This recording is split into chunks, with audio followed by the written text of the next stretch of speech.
नमस्कार दोस्तों, मैं विजयपाल एक बार फिर से स्वागत करता हूं आप सभी का आपके अपने channel simple maths for you में। दोस्तों, जैसा कि आप सभी को पता है कि ये चैनल हमने बनाया है मैथमेटिक्स की नॉलेज को आप सभी तक पहुंचाने के लिए और आप सभी का इसमें सहयोग रहा बहुत बहुत उसके लिए धन्यवाद। आज का वीडियो सर्किल जो वेब सीरीज़ हमने स्टार्ट कर रखी है, वीडियो सीरीज जो स्टार्ट कर रखी है, उसका वीडियो है। सर्किल के 6 लेसन 6 वीडियो हमने पहले भी देखे हैं और आज ये 7वां लेसन है, 7वां वीडियो है सर्किल का। तो मैं आप सभी से रिक्वेस्ट करूंगा कि यदि आपने हमारे पहले वाले वीडियो नहीं देखे हुए सर्किल के तो वो देख लीजिए, ताकि उसके बाद ये आपको कंटिन्यू बिल्कुल आराम से समझ में आए। चलिए शुरू करते हैं। शुरू करने से पहले मैं आपसे एक रिक्वेस्ट और करूंगा कि यदि आप हमारे चैनल पर नए हैं तो हमारे चैनल को सब्सक्राइब कर लीजिए, ताकि आपके पास हर वीडियो की नोटिफिकेशन मिलती रहे और आपको हर वीडियो का लाभ मिलता रहे। चलिए शुरू करते हैं। देखिए, आज के वीडियो में हम पढ़ेंगे उभयनिष्ठ स्पर्श रेखा या कॉमन टेंजेंट लाइन। क्या होती है कॉमन टेंजेंट लाइन? थोड़ा सा हम पहले समझते हैं कि देखिए, पिछले वीडियो में हमने पढ़ी थी स्पर्श रेखा या टेंजेंट लाइन। ये हमने बनाया एक सर्किल यानी वृत्त।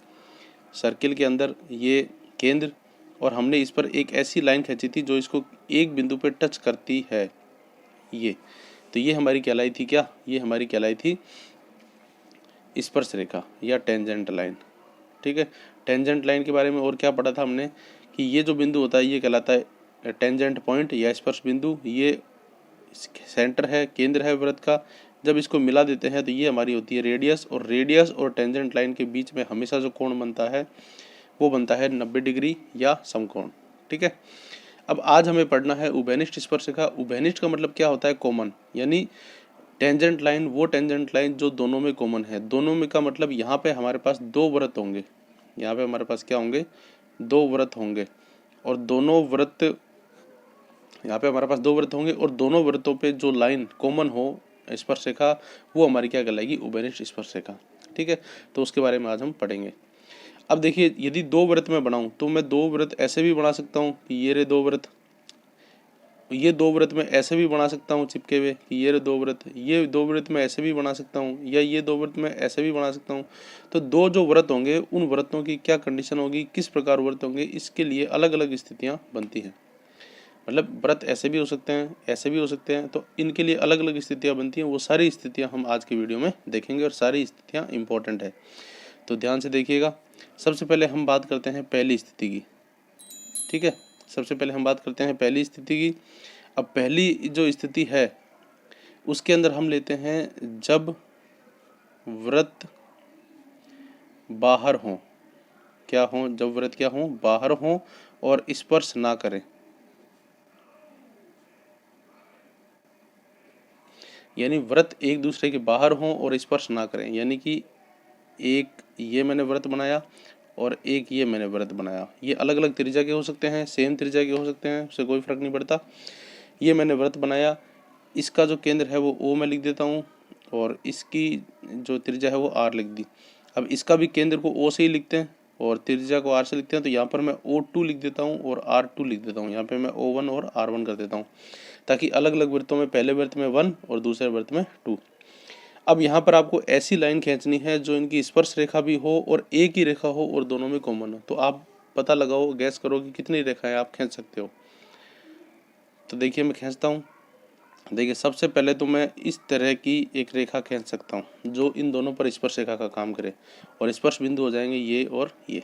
ठीक है, दूसरी रेखा मैं खींच सकता हूँ इस तरह से। ये जैसी स्पर्श रेखा मैंने ऊपर खींची वैसी ही स्पर्श रेखा मैंने नीचे खींच दी। इस तरह से दो स्पर्श रेखा मैं खींच सकता हूँ। और सोचो, क्या इस तरह की और स्पर्श रेखा खींच सकते हैं? एक स्पर्श रेखा मैं ऐसी खींच सकता हूँ जो यहाँ से और यूं जाए, यानी यहाँ से इसको स्पर्श कर ले और यहाँ से इसको स्पर्श कर ले।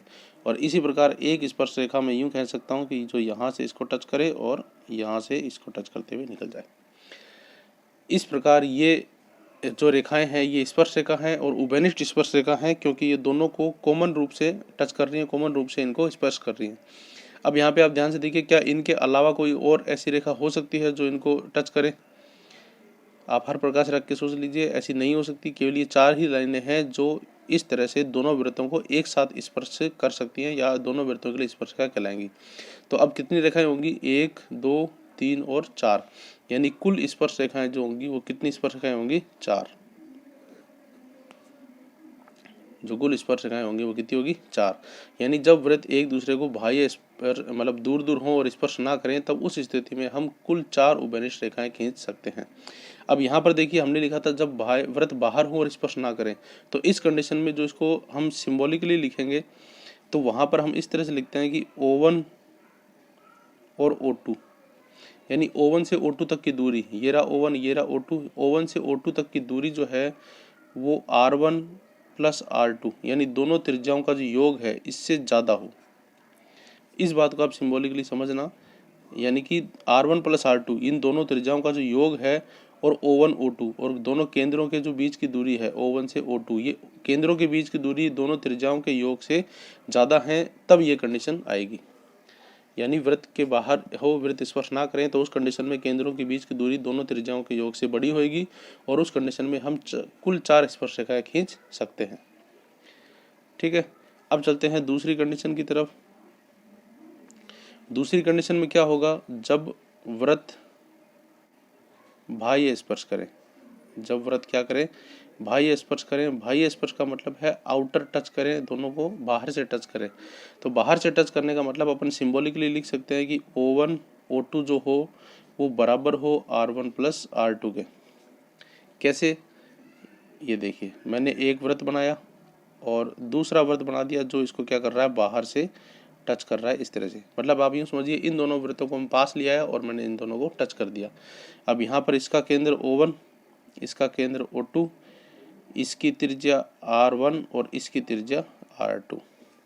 अब यहाँ पर आप ध्यान से देखिए O1 से लेकर O2 की दूरी R1 प्लस R2 के बराबर ही होगी, यानी ये कंडीशन आएगी O1 O2 is equal to R1 plus R2।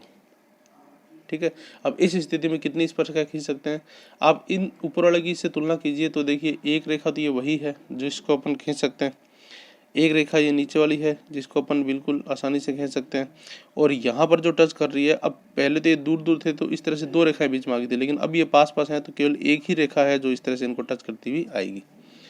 पहले इस तरह से 2 रेखाएं आ गई थी, लेकिन अभी केवल एक ही रेखा ऐसी आएगी जो बीच में इनको टच करती हुई निकलेगी। तो ये हमारे पास आ गई कुल कितनी स्पर्शरेखाएं, 3।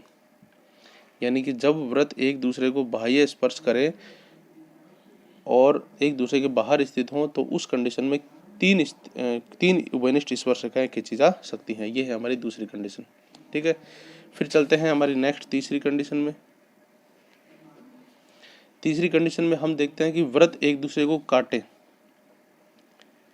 यानी वृत्त एक दूसरे को प्रतिच्छेद करें।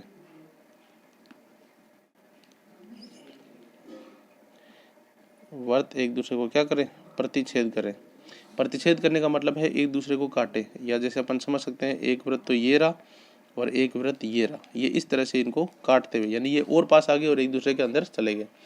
अब यहाँ पर ध्यान से देखिए ये O1 ये O2, इसकी त्रिज्या R1 है और इसकी त्रिज्या R2 है। यहाँ पर भी अपन कह सकते हैं, लेकिन यहाँ पर फिर ये बीच का एरिया कॉमन है इसलिए दिक्कत आएगी, और O1 और O2 को मिलाने वाली रेखा क्या हो जाएगी, O1 O2। अब यहाँ पर आप ध्यान से देखिए ये एक त्रिभुज बन रहा है और त्रिभुज की किन्हीं भी 2 भुजाओं का योग हमेशा तीसरी भुजा से बड़ा होता है, यानी O1 O2 की जो दूरी है वो इन दोनों के योग से हमेशा कम होगी। तो यहाँ पर कंडीशन क्या बन जाएगी, O1 O2 is less than R1 plus R2, यानी R1 R2 का जो योग है वो बड़ा होगा O1 O2 से, या यूँ कह सकते हैं कि O1 O2 की जो दूरी है वो कम होगी हमेशा R1 R2 से। इसका मतलब वृत्त एक दूसरे को अंदर काट रहे हैं। ठीक है, अब इस कंडीशन में कितनी उभयनिष्ठ स्पर्शरेखा खींच सकते हो, इस कंडीशन में देखिए एक जो ऊपर से निकल रही थी स्पर्शरेखा वो तो एज इट इज रहेगी, एक जो नीचे से निकल रही थी वो भी एज इट इज रहेगी, जो बीच वाली थी अब वो नहीं खींच सकते, क्योंकि अब अगर आप बीच में रेखा खींचोगे तो वो क्या बन जाएगी, छेदन रेखा बन जाएगी, स्पर्शरेखा नहीं बनेगी। तो इस कंडीशन में कुल 2 ही स्पर्शरेखाएं खींच सकते हैं। क्या खींच सकते हैं, कुल 2 ही स्पर्शरेखाएं आप खींच सकते हो। ठीक है, उसके बाद चलते हैं नेक्स्ट कंडीशन की तरफ। नेक्स्ट कंडीशन 4th, इसमें क्या होता है, वृत्त एक दूसरे के अंदर स्थित है, क्योंकि बाहर के तो इतने ही कंडीशन हो सकते हैं। चौथी जो कंडीशन है वो वृत्त एक दूसरे के अंदर स्थित है।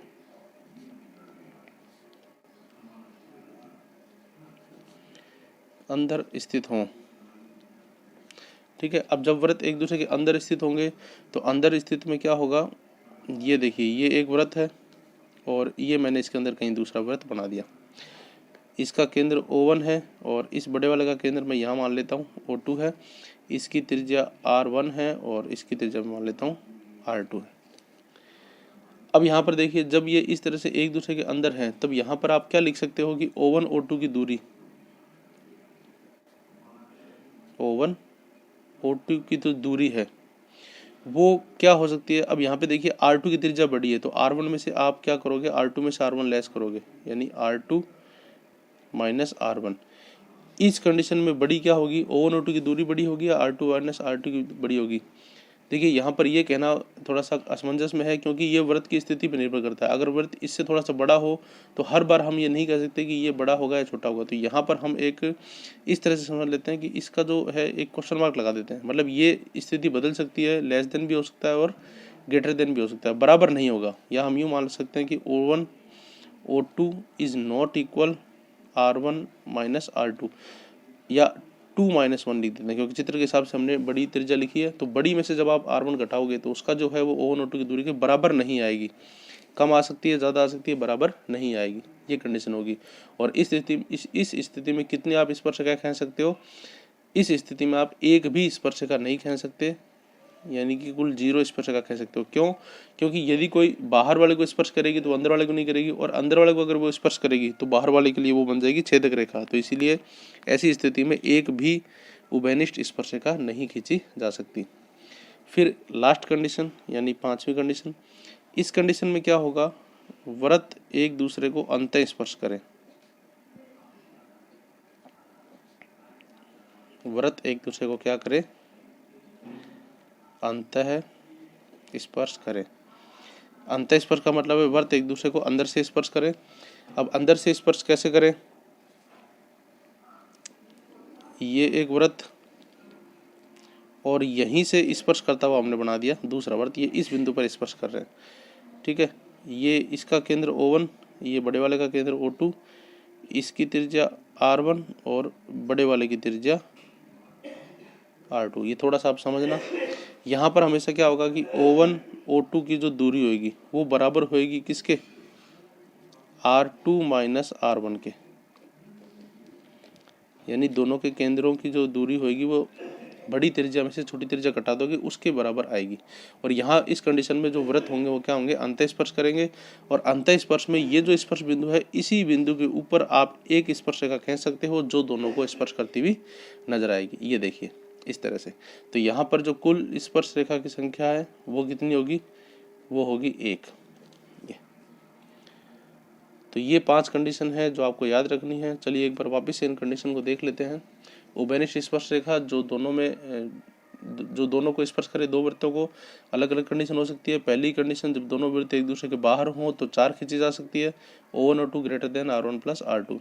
जब एक दूसरे को बाहर से स्पर्श करें तो O1 और 2 इक्वल टू R1 R2, उस कंडीशन में एक स्पर्श रेखा कम होगी, यानी 3 उभयनिष्ठ स्पर्श रेखा खींची जा सकती हैं।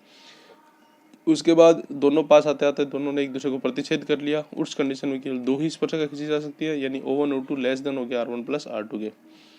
उसके बाद एक दूसरे के अंदर स्थित है, यानी 2 वृत्त अंदर स्थित है। यहाँ पर O1 और 2 जो है वो बराबर नहीं होगा R2 माइनस R1 के। इस कंडीशन में एक भी स्पर्शरेखा नहीं खींची जा सकती या कुल 0। और यहाँ पर जब अंतः स्पर्श करेंगे तो उस कंडीशन में केवल एक ही स्पर्शरेखा खींची जा सकती है, और O1 और 2 जो होंगे वो R2 माइनस R1 के बराबर होंगे। यहाँ पर आप इस कंडीशन को अगर पहले ले लेते तो ये लाइन से हो जाता 5 4 3 2 1 और 0। पहले लो बाद में लो, एक ही बात है, आपको इसको समझना है और समझ के इसको याद रखना है। तो उम्मीद करता हूँ आपको वीडियो समझ में आया होगा। आज के वीडियो में इतना ही, मिलते हैं बहुत जल्द एक नेक्स्ट वीडियो में। वीडियो ध्यान से देखने के लिए आप सभी का धन्यवाद। मिलते हैं अलग वीडियो में।